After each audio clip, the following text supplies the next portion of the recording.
This is the news on NTA International. Thank you for joining us. I am Lami Ali, and the sign language interpreter is Hannah Olainka. First, let's take the headlines.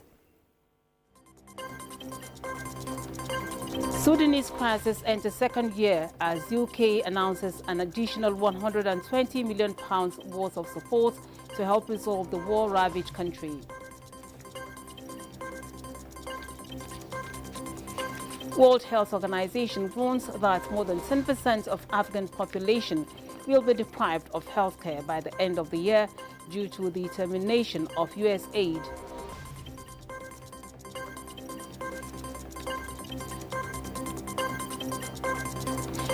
Also on the news, Nigeria in talks with the European Union to establish a closer collaboration on security.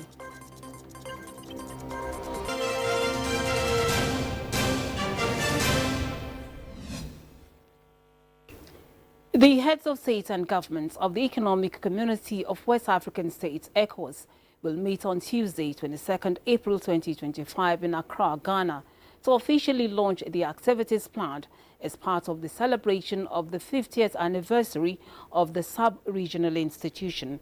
Founded on 28 May 1975 in Lagos, Nigeria, ECOWAS is one of the 4 regional economic communities in Africa with numerous achievements and programs to its credit, facilitating regional integration and the development of the populations of its member states. The Accra celebrations will be featuring a series of colorful events, including the presentation of the ECOWAS Golden Jubilee logo and theme, as well as artistic and cultural performances recounting the history of ECOWAS from its creation in Lagos by the founding fathers through its various reforms to its successes and major achievements in the member states.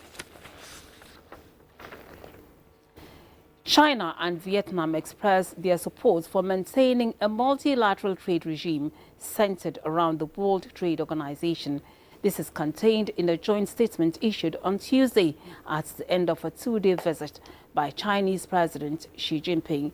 The visit by Xi, which had been planned for months, came as Beijing faces 145% U.S. tariffs, while Vietnam is negotiating a reduction of threatened U.S. tariffs of 46% that would otherwise apply in July after a global moratorium expires.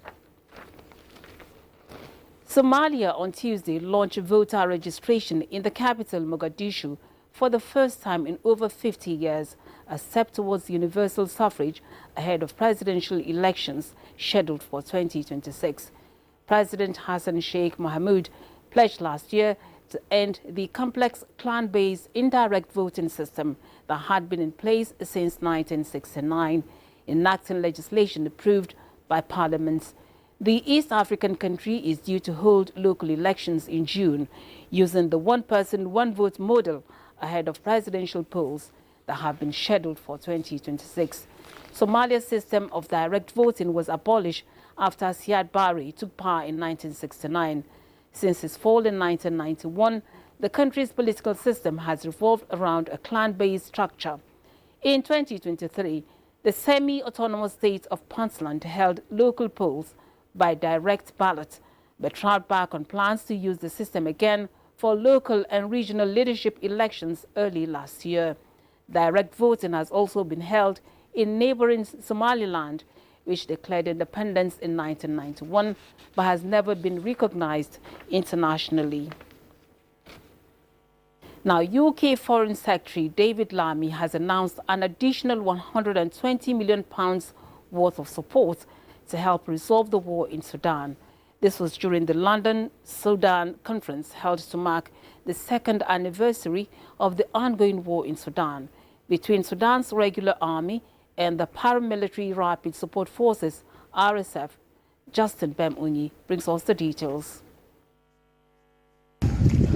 More than 13 million people have been displaced and tens of thousands killed, with both sides accused by the United States of committing atrocities. Sudan on Tuesday marked 2 years of a war that has killed tens of thousands, displaced 13 million and triggered the world's worst humanitarian crisis with no signs of peace. Fighting erupted on April 15, 2023 between the army led by Abdel Fattah al-Burhan and the paramilitary rapid support forces headed by his former deputy Mohammed Hamdan Daglo. The army's recapture of Khartoum marked a turnaround after more than a year of setbacks. Many civilians celebrated what they called the liberation from the RSF, which stands accused of genocide, looting and sexual violence. However, the RSF is pushing deeper into famine-hit Darfur, aiming to seize El Fasher, the last state capital in the vast western region still under army control. During opening remarks at the London Sudan Conference, UK Foreign Secretary David Lami announced a further £120 million worth of support to help resolve the war in Sudan. And today I'm announcing a further £120 million worth of support. But the biggest obstacle is not a lack of funding or texts at the United Nations. It's a lack of political will. There can be no military solution in Sudan. Only an immediate, unconditional cessation of hostilities. This, we believe, must be followed by an all-inclusive dialogue to end the war. In the meantime, the International Organization for Migration, IOM, estimates that over the next 6 months, 2.1 million people will be returning to the capital, Khartoum. IOM Sudan Chief of Mission, Mohammed Rifat, spoke via Zoom from Port Sudan during a UN briefing that returning back to Khartoum is always been linked to availability of electricity and basic services, mainly water and electricity at this stage. Our estimate in IOM that over the next 6 months, we will have 2.1 million returning to the Khartoum capital. And this is based on the numbers we understand that they have left the capital when the war started. So we estimate that 31% of those IDPs in Sudan after the war are actually coming from Khartoum, and that 50% of them almost will be returning back to Khartoum, of course, linked to the security situation and linked to the availability of services on the ground. Justin Bemuni, NTA News. Turkey's interior minister said on Tuesday that a massive operation into organized crime in 5 countries led to over 200 arrests, primarily in Turkey. He says simultaneous raids were carried out in the Netherlands, Germany, Spain, Belgium and Turkey. Here again is Justin Bemuni with details. Officials shared documents and intelligence with a number of countries, including France and Britain, in the run-up to the operation. Turkey's interior minister said about 21.2 tons of drugs were confiscated. We are facing a huge structuring on an international scale, he said, adding that the members were accused of crimes ranging from drug trafficking to money laundering. Turkish authorities targeted 4 international organized crime groups as part of the operation. The minister confirmed that the criminal organizations were seeking to ship cocaine to his country and Europe by sea and land from South American countries, and heroin from Iran and Afghanistan, skunk cannabis through the Balkans and ecstasy through Europe. Bugün sabah saatlerinde çok büyük bir operasyon gerçekleştirdik. Today, we carried out a very big operation in the morning hours. This operation was aimed at high-ranking members of organized crime syndicates who trafficked in narcotics on a national and international scale and tried to launder the results of this crime. The persons we identified were also responsible for 21 tons, 251 kilos of narcotics, and 3,320,000 tablets of narcotic pills seized in our country and abroad. We were confronted with a giant international organization. With the simultaneous operations we launched against these ruthless international organized crime syndicates, a total of 234 high-level organized crime syndicate members, 9 of whom were abroad and 225 of whom were in Turkey, were detained this morning. 10 of them were wanted with a red notice. Our operation is still continuing in Turkey and abroad.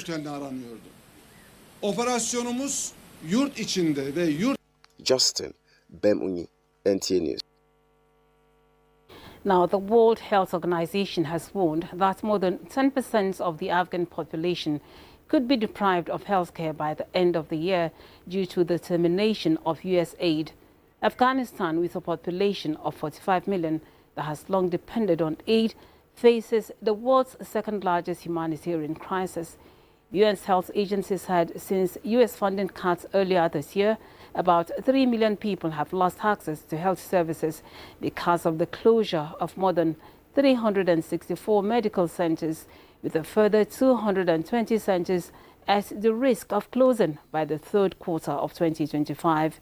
Afghanistan's ramshackle healthcare system has been weakened by decades of war and records some of the world's highest infant and maternal mortality rates.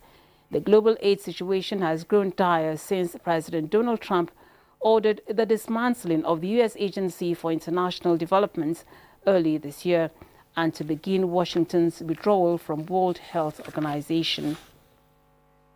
Health facilities that have closed since the freeze of the American funding, that's up from 191 from mid-March. So you can clearly see that there's a big difference. In terms of population impacted, now we're talking about 3 million people who have lost access to health services compared to 1.9 million in March. So that's almost double the population. So it's only getting worse, and if we're not able to collectively address the gap, I fear that it will only get worse moving forward. The WHO is also trying to vaccinate enough children to eradicate polio, which is now endemic in only 2 countries, Afghanistan and neighboring Pakistan. The United Nations Assistance Mission in Afghanistan, UNAMA, this month urged international donors to continue supporting the 22.9 million Afghans in need of aid this year. Now, in an era of technological advancements globally, communication stakeholders are advocating improved media literacy to curb spread of fake news. Speaker, House of Representatives Tajuddin Abbas and Information Minister Mohammed Idris were among advocates who spoke at the second National Spokesperson Summit by the Nigeria Institute of Public Relations in Abuja. Ayodeji Makinde reports. It is something that we must find a way of addressing. These experts in the communication industry from the past to the present converged on Abuja for the second edition of National Spokesperson Summit. The mandate of this session is strengthening integrity and the evolving roles of spokespersons in leadership communication. Special guest of honor, Speaker Tajuddin Abbas, notes that in an era when information spreads faster than wildfire, certified spokespersons must be engaged in information management. On his part, Information Minister Mohammed Idris espoused this, highlighting the cadre system of public relations and civil service. In this challenging information landscape, the role of spokespersons has evolved from being mere mouthpieces to becoming custodians of public trust. Our commitment to inclusivity, accountability and transparency is essential to counter false narratives and build a reservoir of public trust. It is imperative for the media to be ever more present as it equips individuals with the tools to decipher, analyze, and evaluate messages conveyed through various media channels, enabling the latitude to make informed decisions and engage with media content responsibly. After the presidential assent to establish the first University of Public Relations, chairman of the occasion, Olusegun Oshoba, bears his experience on roles of spokespersons. Just as president, Nigerian Institute of Public Relations, Ike Neliaku, reeled out attempts to stamp out quackery. Job of a spokesperson: engage the people, sell your product, sell your principle in a way that you can convince the entire audience. The spokesperson shapes public perception and ensures the timely delivery of the right messages to the appropriate audiences based on the peculiarities of his environment. Speaker Tajuddin Abbas was conferred with the Fellowship of the Institute. As this summit charts newer pathways for mentorship and leadership, there is a renewed commitment from NIPR and strategic partners to uphold standards of public relations to drive national development. In Abuja, Ayodeji, Makinde, NTA News. You're watching news at 7 on NTA International, reaching you live from our studios in Abuja. Time to take a break to bring you some messages. Do stay tuned.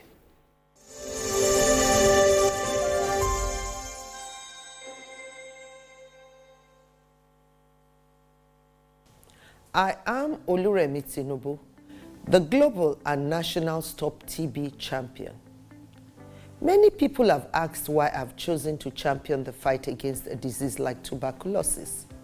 My reason stems from a deep personal experience. I once had a friend who unfortunately fell ill and concealed the nature of his sickness until it was too late. Eventually, after he passed, we discovered he had tuberculosis. Sadly, due to the stigma and discrimination surrounding the disease, he would not speak up or seek for help. His death was a painful reminder that we could have intervened and saved a life if only we had known earlier. Tuberculosis is an airborne disease that primarily affects the lungs, but can also impact other parts of the body. Being airborne means anyone, regardless of their social economic status, can contract it. In Nigeria, 1 person dies of TB-related illness every 7 minutes, amounting to 206 deaths every day. Globally, 1 person succumbs to TB every 25 seconds, which is a staggering 3,456 lives lost daily. These deaths are entirely preventable because TB is curable if detected and treated early. If you or someone you know has been coughing for 2 weeks or more, coughing up blood, experiencing night sweats, or losing weight drastically, it might be TB. Please visit the nearest government hospital or primary healthcare center for proper diagnosis and treatment. TB treatment is free in all government and some private health facilities. Let us also remember not to stigmatize or discriminate against TB patients or those who have been treated for TB. Individuals who have been cured of TB cannot infect others. I call on all stakeholders, especially the private sector, to join us in the fight to end TB in Nigeria. Together, we can make a difference. Remember, TB anywhere is TB everywhere. End TB by 2030. Yes, we can.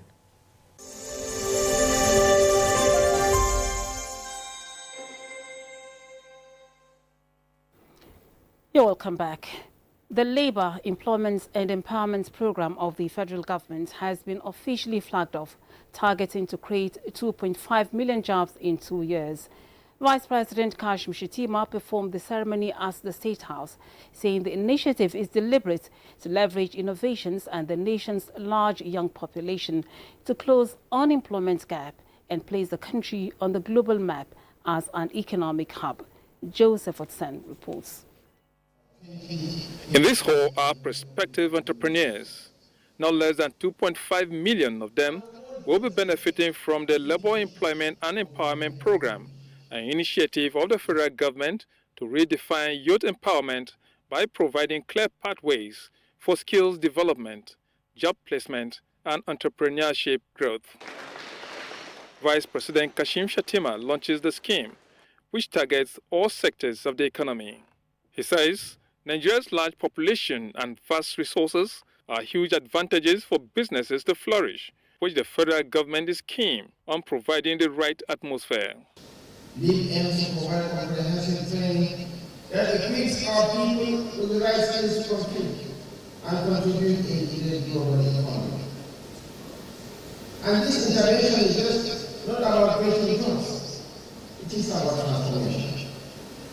Lead targets all sectors of the economy, including the expanding gig economy, and leverages technology to connect employers with the skilled and ready workforce. But to succeed, we must upskill and reskill. The success of the scheme is to be driven by digital technology, where those seeking skills training, expert instructors, and employers, as well as those needing their services around the world, will engage each other. I am delighted to inform you that this program, when fully operational, will not only tackle youth unemployment, but will address other cross-cutting lingering issues such as security, economic growth that will advance our national priorities and the attainment of the renewed hope agenda of this administration. Development finance institutions and the private sector, whether you are in education, trade, youth, development, technology or agriculture, there is space for you under the LEAP umbrella. Really emphasize the need to ensure that all those jobs are decent, and in the context of Nigeria, to make sure that none of those job holders will be paid below the minimum wage. I want to say, at any stage where the input of the labor movement is required, where our assistance is required, we'll be there, because it will benefit the people of Nigeria. One of the important features of this scheme is the launch of the NIP portal to market the 2.5 million entrepreneurs so that those who need their services globally can engage them, with the federal government serving as guarantor. In Abuja, Joseph Otsen, NTA News.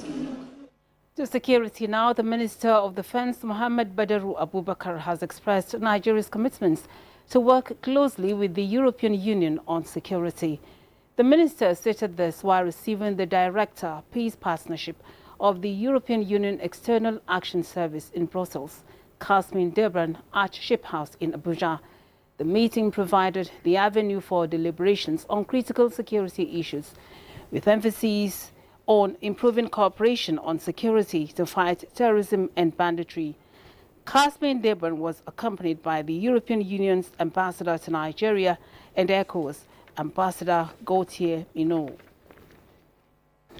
President Bola Ahmed Tinubu is demonstrating unwavering commitment to road infrastructure development, which is evidenced in the flagging of the Cross River State section of the 750-kilometer Lagos-Calabar Coastal Highway.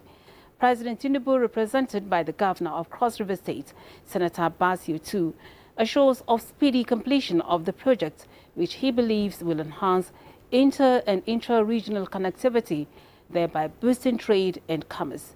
Justina Etim reports. Efficient road infrastructure is crucial to stimulating economic growth, improve access to essential services and quality of life. Hence, the reason President Bola Tinubu administration is investing massively in road infrastructure to fast-track development. Flagging off the 65-kilometer 3-lane dual carriageway, a component of the 750-kilometer Lagos-Calabar Highway, Section 3A and 3B in Calabar.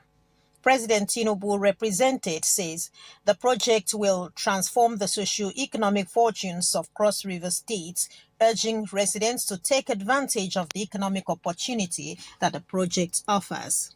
With the recent groundbreaking ceremony of the special agro-industrial proceeding zone in the state, the products from this zone will have seamless evacuation corridors to reach the teeming consumers with and outside the shores of the country. The optics are therefore favorable regarding the socio-economic fortunes of Cross River State, as we are open for possible collaboration at all fronts. Minister of Works, David Umahi, sues for cooperation with the contractors to facilitate speedy completion of the project. The minister applauds Governor Two efforts towards the commencement of the Calabar axis of the project. This project is quite innovative. It's only somebody like President Bola Ahmed Tinubu that can do something like this. It's only a man like this that had this dream 27 years back, and it's God that giveth him the wisdom to dream. And it's also by God's special grace that he has the opportunity to realize his dream. It's quite rare.